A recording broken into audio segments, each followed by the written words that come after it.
The poor student I sponsored ended up sleeping with my wife. The boy from a poor background I started sponsoring years ago set his sights on my wife. He shamelessly pursued her relentlessly, stopping at nothing. In front of me, my wife would push him away in disgust. "You ungrateful wretch, Sincere wasted his money sponsoring you all those years. Get lost." Later, I was overjoyed when my wife became pregnant. She coaxed me into transferring a large portion of my company shares to her and even had me draw up a will. But shortly after, while I was driving, my brakes failed. I crashed headlong into a guardrail, falling into a deep coma and becoming paralyzed from the waist down. While comatose, I couldn't move, but I was aware of everything happening around me. I heard that man holding my pregnant wife, saying the child in her belly was theirs. To tie up loose ends, they smothered me to death. When I opened my eyes again, I was back on the day the boy was pestering my wife. "Brother, I'm sorry. I won't bother elder sister anymore. I just rely on her too much. But it's so late now, I definitely won't be able to get into my dorm back at school." Quentin Shaw spoke to me, putting on a pitiful act, while his strange gaze lingered on Victoria Ashworth's face. Victoria's hand holding my arm tightened unconsciously. Her face soured, but her eyes darted nervously. "Why are you still harassing Sincere and me? I don't want to make things ugly. Just leave." Observing this amusing scene unfold before me, I couldn't help but chuckle inwardly. So, it was this early. They got together this early. The affection exchanged in their glances was so obvious I couldn't pretend not to see it. How did I miss it in my past life? I must have been blinded by love, completely fooled.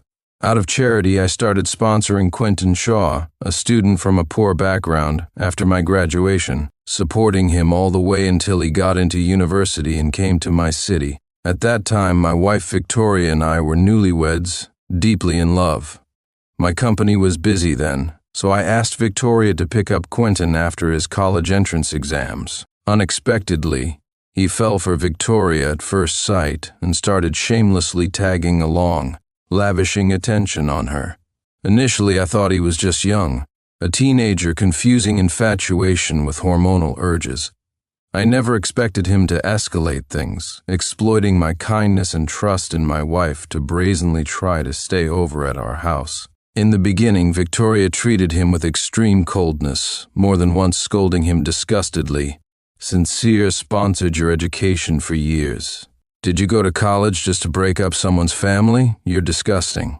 That night, Quentin left dejectedly. I felt a bit guilty about it and said to Victoria, "Forget it. He's just a young man. He probably didn't mean any harm." Victoria smiled and threw herself into my arms, cooing playfully, "Oh, you're always so kind. One day someone will take advantage of you, and you won't even know it. But I love your kindness." Yes, it was my kindness that ultimately left me paralyzed and led to my early death.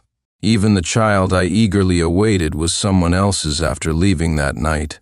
Quentin didn't show up in front of me for a long time. I felt a bit uneasy and even mentioned to Victoria maybe visiting him at school. "Why check on him? He's a grown man," Victoria interrupted me curtly. Seeming to realize her tone was too harsh, she put on a smile again and placed my hand on her pregnant belly. She said softly, "Sincere, don't overthink it. You should be paying more attention to me right now. Being pregnant is so hard, boo-hoo." Back then, I was completely preoccupied with the child in her belly, completely missing anything strange. Later, Victoria coaxed me into signing the share transfer agreement and the will. Once they had squeezed every last drop of usefulness out of me, they couldn't wait another moment. The very next day, the car I was driving had been tampered with. The brakes failed, I crashed into the guardrail and fell into a deep coma. While I lay helpless in my hospital bed, Victoria first tested if I was conscious by pouring boiling water on my arm. Once she confirmed I wasn't awake, she and Quentin carried on openly in my room, laughing about which night of theirs had conceived the child in her belly. Listening to the wicked whispers of the lover I no longer recognized, I finally, belatedly understood the truth. I lay there enduring unbearable torment until, on a stormy, rainy night, I was smothered to death.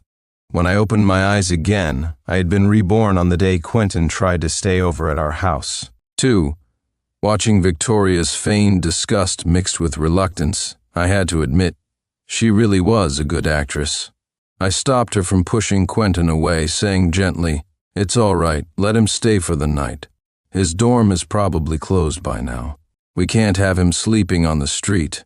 Both Victoria and Quentin froze, apparently surprised by my words. Victoria threw herself into my arms again, saying in a cutesy, affected voice, "Husband, you're always so kind." No, I won't be foolishly kind anymore. I am now a vengeful spirit crawled back from hell, here to exact vengeance. After I invited Quentin inside, he initially pretended to be awkward, sitting stiffly on the sofa. By the time I washed a plate of fruit and brought it out, as usual, he had already sidled up next to Victoria.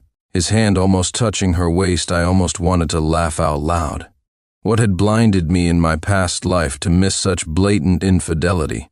Or perhaps, how deep must my love for Victoria have been back then to think she was gentle, sweet, and only had eyes for me?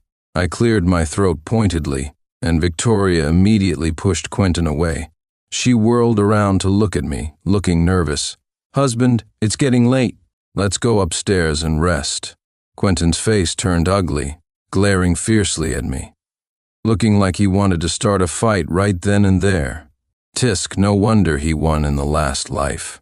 He really played the part of the long-suffering other man, not just manipulative, but patient and physically capable too, able to get Victoria pregnant so quickly. Calculating the timeline, it should be around now.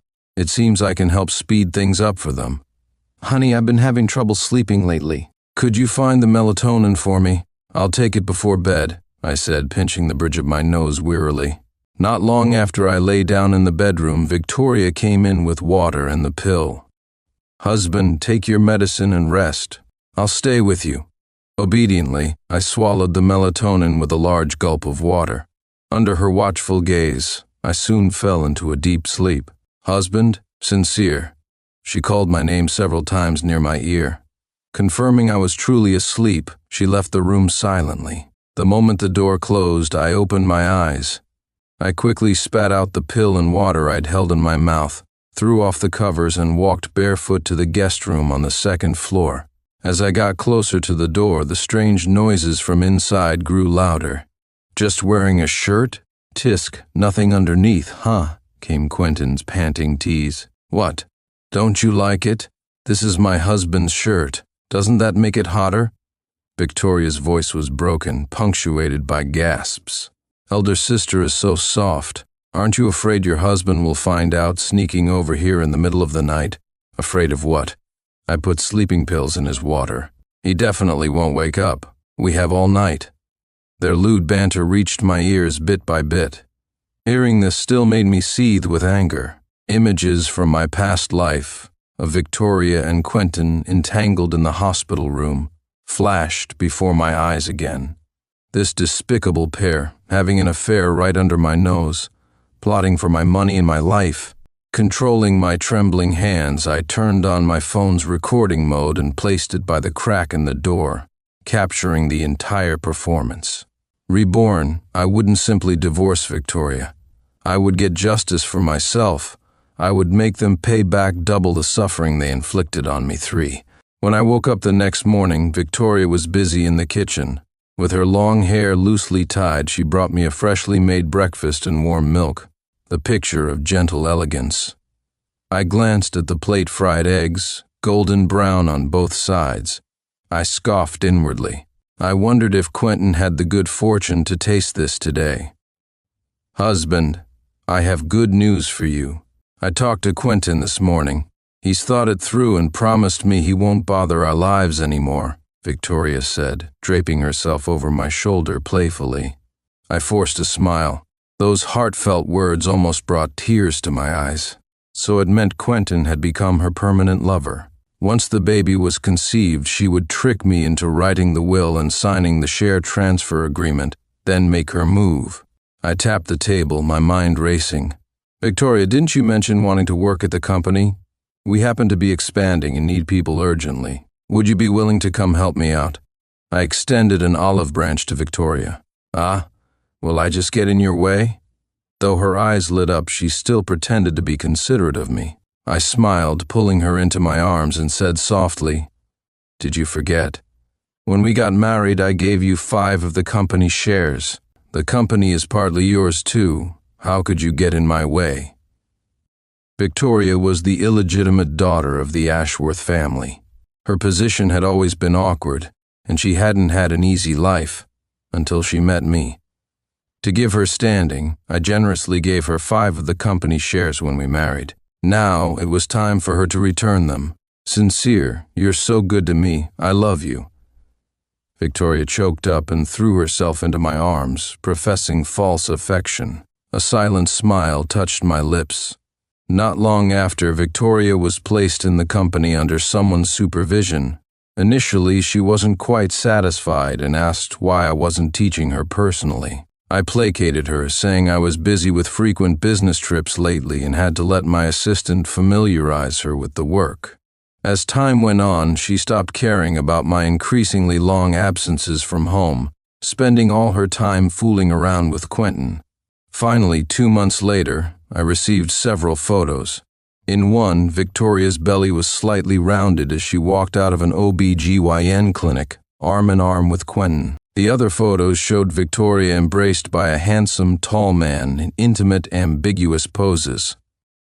But that man wasn't Quentin. "Change the hotel booking for tonight to Quentin's name," I texted the person on the other end, tapping the desk. Cheating happens once, and then countless times. I wonder if Quentin was prepared to welcome this drama. At 8 p.m., I sat waiting in a corner of the hotel lobby for the show to begin. At 8:30 p.m., Quentin appeared punctually in the lobby.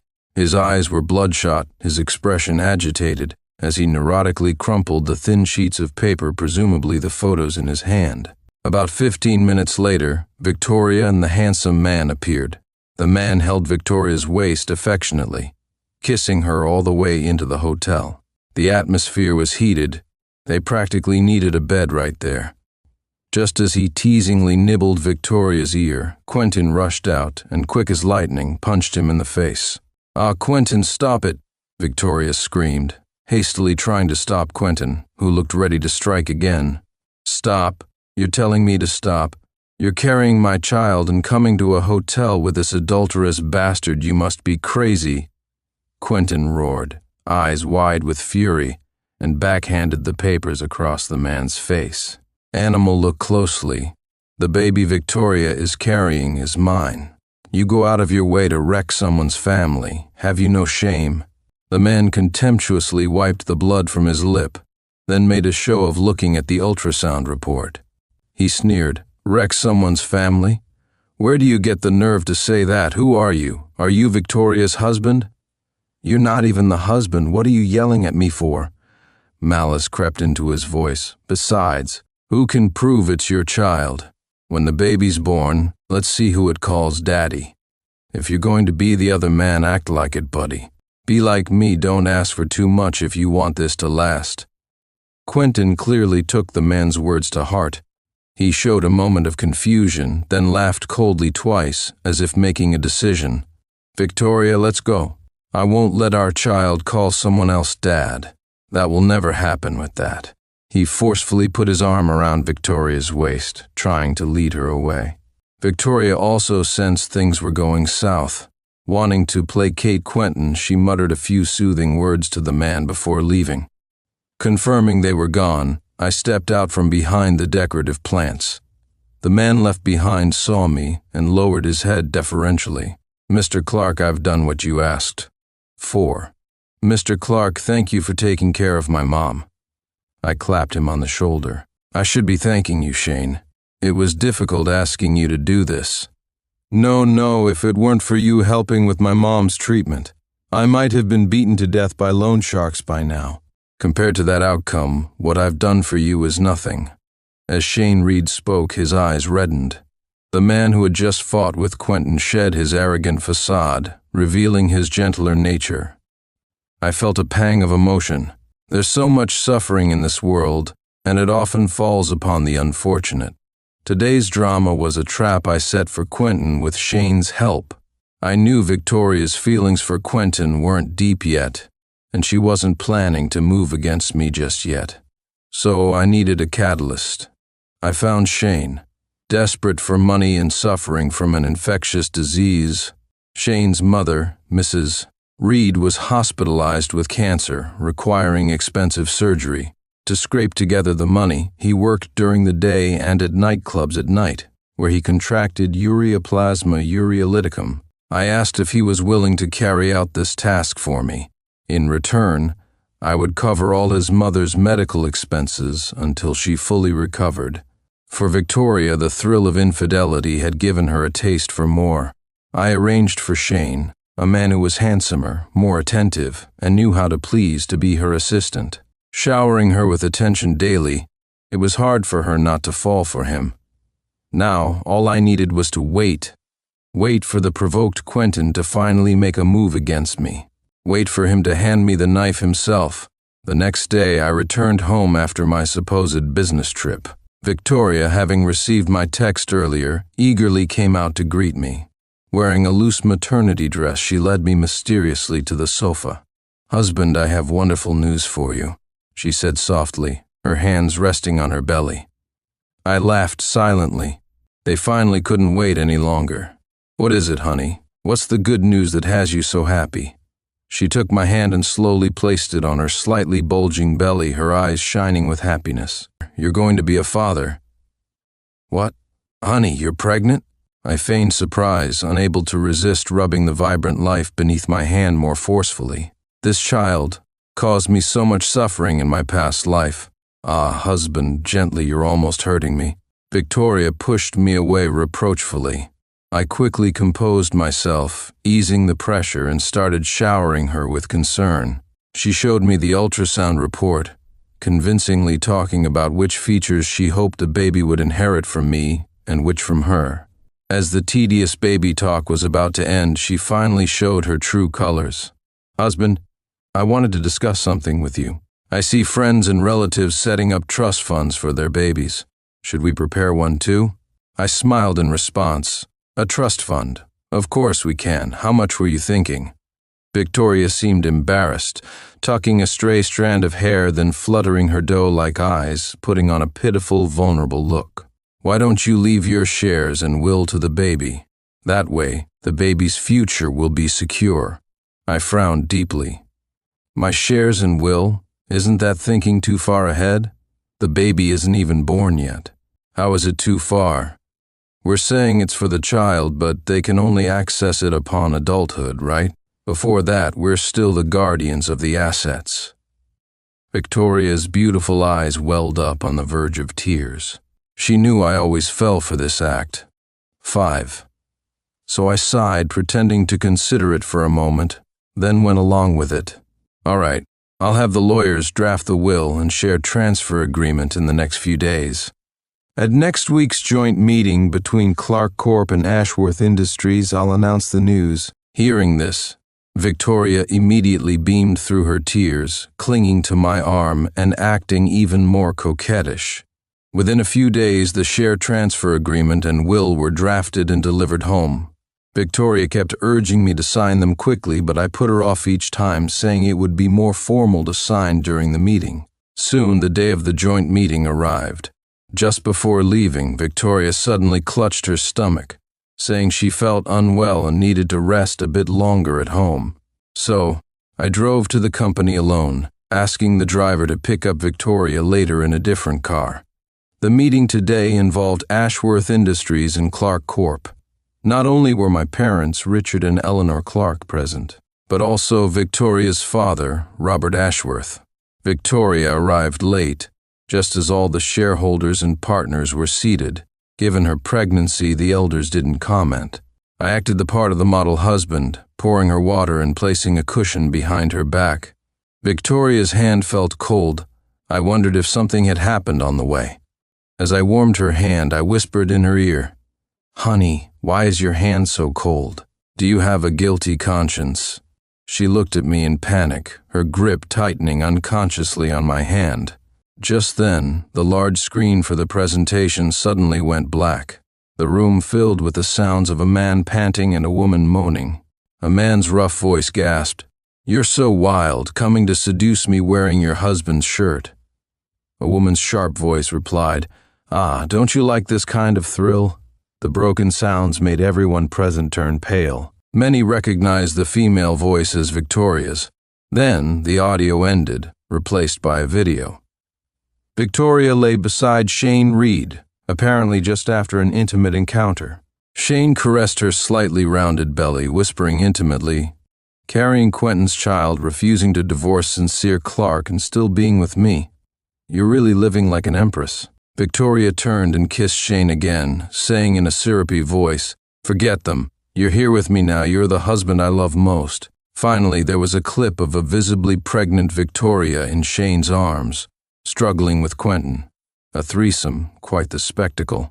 "Mr. Clark, I'm sorry. This was sent anonymously to my email. I felt I couldn't let you be kept in the dark, raising someone else's child." My usually taciturn secretary, Miss Evans, stood up and bowed apologetically to me. Her words caused an uproar. Victoria's father, Robert Ashworth, his face livid, was interrupted before he could speak by my parents. "Your daughter is shameless, not only cheating but getting pregnant too, lying to us for so long. And it turns out the child isn't even a Clark," Eleanor Clark exclaimed. Richard Clark added, his voice tight with anger, "Starting today, your daughter has absolutely no relation to our family. I will also cancel all collaborations with Ashworth Industries. Mom, Dad, listen to me. It's not like that someone is deliberately framing me. This can all be explained." Victoria panicked, tears streaming down her face like broken strands of pearls. But before she could finish, her father slapped her hard across the face, sending her sprawling to the floor. "Bitch, you're just like your bitch mother. I should never have let you be born. Get out of here now. I unilaterally sever my paternal relationship with you from now on. Your actions have nothing to do with the Ashworth family. Let others deal with you however they see fit." 6. My father, Richard Clark, was clearly furious, clutching his chest as he made the declaration. Victoria was already the illegitimate daughter, disliked by her own family. Now that she had completely offended the Clarks and disgraced the Ashworth name, her expulsion was a foregone conclusion. I watched this farce unfold coldly, finally speaking up. "Victoria, I am deeply disappointed in you. So you wanted me to prepare the will and share transfer agreement just to hand over all my assets to someone else's child. Unfortunately for you, your wishful thinking has failed. I will now use this evidence to sue you, and I will make sure you leave with nothing. Sincere, it's not like that. No, please listen to me." Victoria knelt on the floor crying, trying to grab my leg, her eyes red and swollen, looking utterly pitiful. I forcefully pried her fingers off my pant leg and threw the will in her face. "Since you didn't cherish the kindness I showed you, then be a whore cursed by thousands." I loosened my tie and stood up, cursing the kneeling Victoria maliciously. "Your good days are just beginning." With that, I turned to leave, but Victoria screamed my name. Her expression was no longer gentle as before, but filled with a terrifying, crazed look. "Sincere Clark, if you abandon me now, you will regret it. Ha ha ha, you will definitely regret it." Hearing this, I couldn't help but smirk. "Is that so? We'll see." Later that day, I walked out of the office without hesitation. I got into the car I had driven there, intending to go home, but saw a familiar Mercedes in the rearview mirror. Quentin was driving the Mercedes Victoria had been in that morning, following me, his face filled with hatred. A disheveled Victoria sat in the passenger seat. I sneered, accelerated, and changed direction. Quentin sped up too, staying hot on my tail.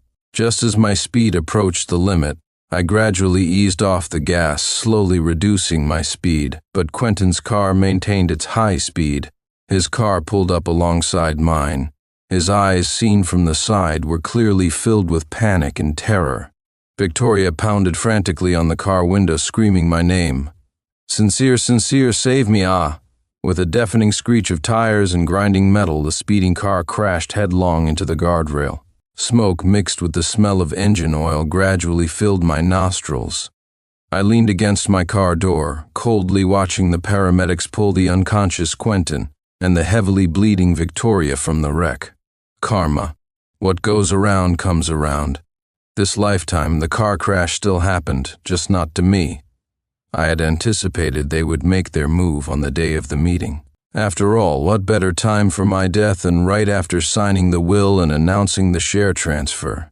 They still wanted me dead, even using the same method as last time, tampering with the brake pads of my usual car. Unfortunately for them, I was prepared. Quentin tampered with the car while I was in the meeting, but he never imagined I could have my assistant bring an identical, perfectly fine car as a decoy. And that damaged brake pad? It had been installed on the car he and Victoria were now in. The boomerang finally came back to hit them. I followed the ambulance to the hospital. Quentin stood outside the maternity ward, with minor cuts on his face and body, largely unharmed but mentally unstable, banging his head against the wall repeatedly. From inside the ward came Victoria's heart-wrenching, miserable cries. The moment he saw me, Quentin rushed over, ready to attack, but I blocked him. A faint smile touched my lips as I said calmly, "Why are you going crazy on me? Isn't this your own doing?" He staggered back in terror, trembling as he asked, You did this?" "No, you did it," I whispered, leaning closer to his ear. "You changed the brake pads. You killed your own child with your own hands." As if unable to bear the blow, Quentin slapped himself hard twice, like a madman. "Impossible. Impossible. I clearly changed your brake pads. How could they be on this car?" "Family. Is the family here? We need a signature. Hurry, the patient is hemorrhaging badly. The baby is lost. We have to focus on saving the mother now." A nurse ran out, calling for relatives, and approached me. I gave a relaxed smile. "I'm not family to the person inside. This one next to me is." With that, I left the maternity ward amidst Quentin's agonized roars. After buying some fruit and milk, I went to the recovery room. Inside, Shane was peeling an apple for his mother. Seeing me, he quickly stood up to greet me. "How is Mrs. Reed recovering?" "Much better. The doctor says she can be discharged after a bit more rest," Shane said, his eyes growing moist. "Thank you so much, Mr. Clark." I clapped him on the back, feeling quite emotional myself. "Don't mention it. You helped me a lot too. You should come work at my company from now on." "How can I? My qualifications?" He hesitated. "I think you're capable, that's all that matters. Besides, you need a stable job to support yourself and your mother, don't you?" "Mr. Clark." I stopped him from saying any more thanks. It was getting too cheesy. He truly had helped me immensely. He stayed by Victoria's side until she contracted ureaplasma ureolyticum, and her pregnancy became unstable. Only then did he leave and get treatment. It was the combination of the infection and the car crash that caused Victoria's miscarriage. The fetus used to plot my demise in the previous life. She couldn't keep it this time around. I suppose I've avenged my own wrongful death. Thankfully, I trusted my intuition. Not everyone is an ungrateful wretch like Quentin Shaw. This lifetime, I didn't help the wrong person. Later, through various channels, I heard news about Victoria and Quentin. After personally causing the death of his own child, Quentin's mental state deteriorated. He became unstable and erratic. Soon, he was expelled from university and committed to a psychiatric hospital. Victoria, after the devastating hemorrhage and miscarriage, was utterly demoralized and never recovered. She was completely thrown out by the Ashworth family, and thanks to the ample evidence I provided, my lawyer ensured she left the marriage with nothing. Her former friends and lovers avoided her like the plague, wanting nothing more to do with her. I don't know where she ended up. A year later, the independent company I founded was preparing for its IPO. My career flourished, and I met Sophia, an excellent, like-minded girlfriend. Around the end of the year, I planned to take Sophia home for New Year's Eve dinner to meet my parents. On the way, we passed an artisan dessert shop.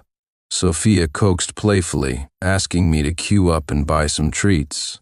Seeing the hopeful look in her eyes, I tapped her nose gently and took her hand as we got out of the car. As we were queuing near the entrance, I saw a staggering figure emerge from a nearby place of ill repute.